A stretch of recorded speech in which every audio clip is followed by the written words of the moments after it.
After coaching for almost 5 decades, I've paid attention and noticed some things. And when I started coaching, I started hitting a lot more fungo than I'd ever hit before. And I was still playing a little baseball and fast-pitch softball on the weekends and summers. And I noticed that all of a sudden I was hitting the ball a lot better than I had in college and high school. So I correlated it with the amount of fungo that I'd hit during the coaching in high school baseball during the previous spring. So I incorporated self-toss into our hitting program. Now you can do it in the cages, you can do it on the field after practice, you can do it any time. But before that, we had the pitchers fungoing everybody, and I thought, what a waste. Why don't we have the position players start fungoing the infielders and let them get their swings in at the same time? It'll be beneficial. So what we do a lot of is we have baskets of baseballs, as we have here.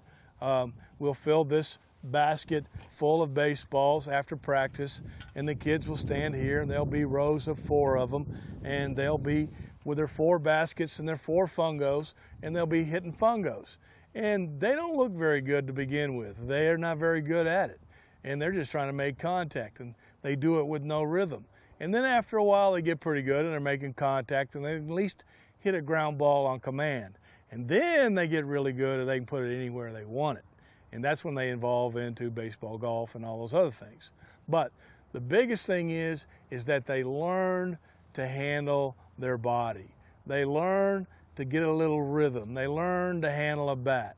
And that's important in this toss, because kids grow up and they get in the batting cage and the guy says, elbow up, barrel back, hold your chin like this, and do all kinds of complicated things that are not natural for them.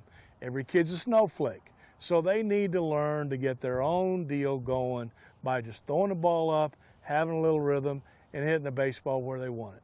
And we call it self-toss. So Carl, demonstrate self-toss.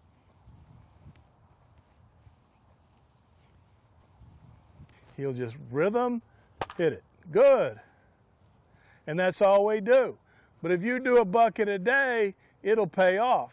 Now get on top of one, hit a line drive, 5 feet off the ground, up the middle of the field. There it is. And he didn't used to be able to do that. I would say that and the ball would foul off the back of the cage or go down the right field line.